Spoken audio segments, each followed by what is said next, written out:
تو شاہی ہے پرواز ہے کام تیرا، تیرے سامنے آسماں اور بھی ہیں، گئے دن کہ تنہا تھا میں انجمن میں، یہاں اب میرے رازداں اور بھی ہیں۔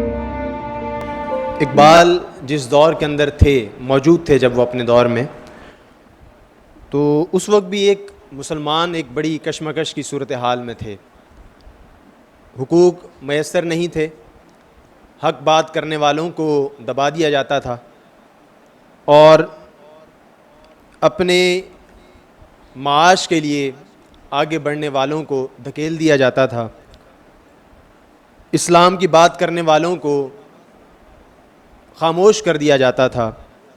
لیکن اس دور کے اندر مختلف لوگوں نے بھرپور انداز سے کام کیا اور مختلف جہات میں کام کیا، یعنی ایسا نہیں کہ کوئی ڈائمنشن خالی چھوڑی ہے، بلکہ علمی میدان میں بھی کام کیا علی گڑھ یونیورسٹی کی صورت میں، تحریکی میدان میں بھی کام کیا، روحانی میدان میں بھی کام کیا پیر جماعت علی شاہ صاحب کی صورت میں، اور قانونی میدان میں بھی علامہ اقبال اور قائد اعظم محمد علی جناح کی صورت میں کام کیا۔ لیکن ذرا اندازہ کریں کہ اسی دور کے اندر جہاں اقبال اتنی تحریک پیدا کر رہے ہیں، وہاں ایک بات کر رہے ہیں۔ اقبال کہتے ہیں اپنے شعر میں، تھے تو آبا وہ تمہارے ہی مگر تم کیا ہو۔ اندازہ کریں کہ اس دور کے اندر وہ مسلمانوں کو کس طرف لے کے جا رہے ہیں کہ تمہارے آبا جن کے تم گن گاتے ہو وہ تمہارے آبا تھے، تم اپنے بارے میں سوچو کہ تم کیا ہو۔ کہتے ہیں تھے تو آبا وہ تمہارے ہی مگر تم کیا ہو، ہاتھ پر ہاتھ دھرے منتظر فردا ہو۔ اندازہ کریں کہ اس دور کے اندر بھی اقبال کہہ رہے ہیں کہ تم ابھی بھی انتظار میں ہو کہ کوئی اور آ کے تمہیں ان سارے چنگل سے نجات دلائے گا، تمہیں اپنے لیے خود محنت کرنی ہوگی۔ تو پھر مسلمانوں نے محنت کی، علی گڑھ یونیورسٹی کے اندر تعلیمی مقام حاصل کیا، روحانی مقام حاصل کیا، قوت بیداری حاصل کی، قانونی میدان میں اپنے آپ کو آگے لائے۔ آپ کو کیا لگتا ہے کہ جب وطن عزیز پاکستان کی یا ایک الگ ریاست کا مطالبہ کیا گیا تو کیا سارے مسلمان یک زباں ہو کر اس مطالبے میں شامل تھے؟ نہیں، بڑے بڑے علماء، بڑے بڑے صوفیاء اور بڑے بڑے مفکر اسلام جو ہے وہ اس نظریے کے مخالف تھے۔ سر ایسے ہی بڑے بڑے لوگ تھے، یعنی ڈیوائیڈ تھے۔ اس وقت بھی ایسا نہیں کہ سارے مسلمان یک زباں ہو کر یہ کام کر رہے تھے اور یہ کام ہو گیا، نہیں، لیکن ایک نظریے کے لیے جتنی بڑی قوت کی ضرورت تھی، جتنے بڑے جذبے کی ضرورت تھی، وہ جذبہ جب مسلمانوں نے دکھایا تو ان کے مخالفین، چاہے وہ مسلمان تھے، چاہے وہ کلمہ گو تھے، چاہے وہ بڑے بڑے علماء تھے، چاہے وہ بڑے بڑے صوفیاء تھے، روحانی مرتبے پر تھے، لیکن وہ مان پڑ گئی۔ ضرورت کس بات کی تھی کہ اس وقت جس طاقت کے ساتھ، جس قوت کے ساتھ مسلمانوں کو اپنا کردار ادا کرنا چاہیے تھا، مسلمانوں نے کردار ادا کی۔ تو آج بھی شاید ہم اندازہ کریں کہ یہ شعر بالکل ہم پر فٹ آ رہا ہے کہ ہم آج اس دور کے اندر انتہائی قسم پرسی کی حالت کے اندر ہیں۔ معیشت آپ کے سامنے، تعلیمی معیار آپ کے سامنے، بے راہ روی آپ کے سامنے، فحاشی آپ کے سامنے، بنیادی حقوق نہ ملنا آپ کے سامنے، ہر چیز سے یہ ملک جو ہے، یہ قوم محروم ہے۔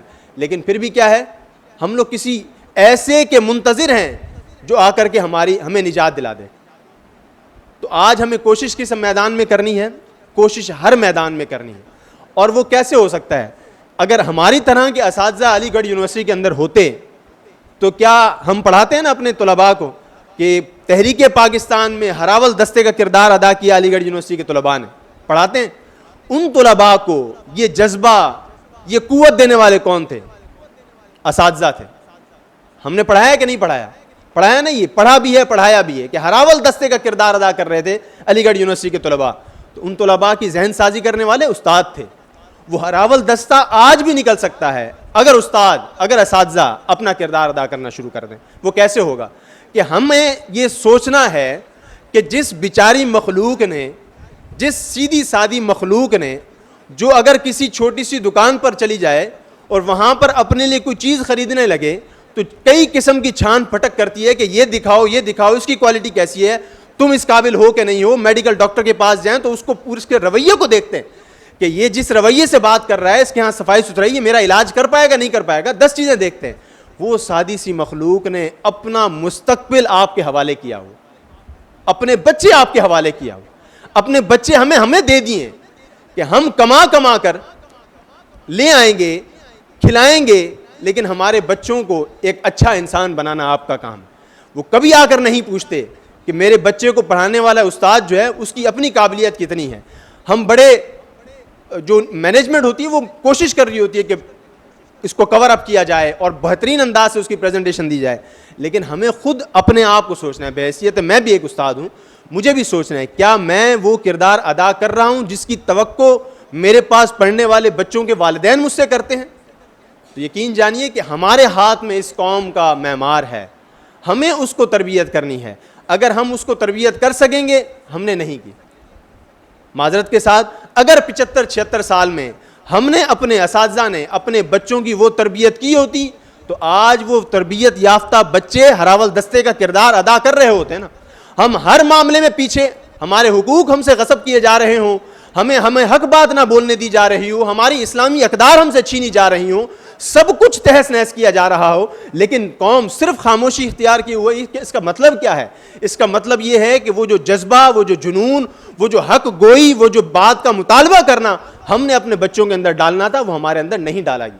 چند گنے چنے لوگ ہیں جن کی وجہ سے الحمدللہ آج الحمدللہ قائم ہے، لیکن ہم روز بروز تنزلی کا شکار ہیں. عالم یہ ہو گیا ہے کہ ایک طرف بالکل واضح ہے کہ فلسطین کے ساتھ یہود و نصارہ کس قوت اور بہادری کے ساتھ کھڑے ہیں، اور ہم صرف اسی چیز پر ڈیبیٹ کر رہے ہیں کہ ہمیں یہودیوں کی پروڈکٹس کا بائیکاٹ کرنا چاہیے کہ نہیں کرنا چاہیے.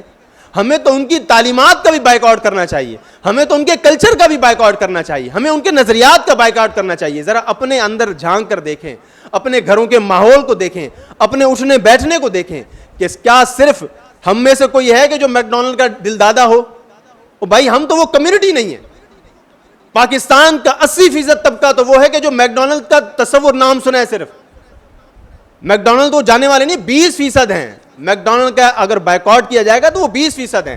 ہم 80% کو کیا دیکھنا ہے کہ کیا ہمارے گھروں کے اندر یہودیت، نصرانیت، مغربی کلچر کا بائیکاٹ کیا جاتا ہے؟ ہمیں اپنے اندر دیکھنا ہے. اقبال نے اس دور کے اندر اقبال نے کہا تھا اپنی ملت پر قیاس اقوام مغرب سے نہ کر، خاص ہے ترکیب میں قوم رسول ہاشمی. اقبال اس وقت دیکھ کر آئے تھے مغرب کو، مغرب کے اندر رہ کر آئے تھے، مغرب کا کلچر دیکھ کر آئے تھے. وہاں دیکھنے کے بعد جب وطن عزیز یہاں ہندوستان کے اندر واپس تشریف لائے تو پھر آ کر انہوں نے اپنی قوم کو بتایا کہ نہیں، ہم وہ نہیں ہیں جو آج مغرب سے متاثر ہوں، ہم تو اپنی ایک الگ پہچان رکھتے ہیں. مسلمانوں کو اپنی ایک الگ پہچان بنانی پڑے گی، اپنا اظہار کرنا پڑے گا. تو میری تمام اساتذہ سے یہ گزارش ہوگی، ہمیں سوچنا ہوگا کہ کیا ہم بائی پروفیشن اس شعبے کے اندر آئے ہیں یا ہمیں ضرورت اس شعبے کے اندر لے آئی ہے. اگر لے ہی آئی ہے، اگر ہم نے ٹھان ہی لی ہے کہ ہم استاد ہیں، تو پھر ہمارے پاس جو بچے ہیں وہ مستقبل ہیں. وہ کل کو جا کر جب بڑے ہوں گے تو یاد رکھیں گے کہ کس استاد نے میری زندگی کے اندر پھول بکھیرے اور کس استاد نے میری زندگی کے اندر کانٹے ڈالے. وہ یاد رکھیں گے. میں آج اس مقام پر کھڑا ہوں، مجھے یاد ہے کہ کون کون سے استادوں نے میری زندگی کے اندر کیا کردار ادا کیا، اور آپ کو بھی اسی طرح یاد رکھیں گے. مجھے بھی، میرے پاس جو بچے پڑھ رہے ہیں وہ بھی اسی طرح مستقبل میں مجھے یاد رکھیں گے. ہمیں اس بات کی ضرورت ہے کہ آج ہم اپنے بچوں کے اندر نظریاتی طور پر علم کو منتقل کریں، نظریاتی طور پر دین کو منتقل کریں.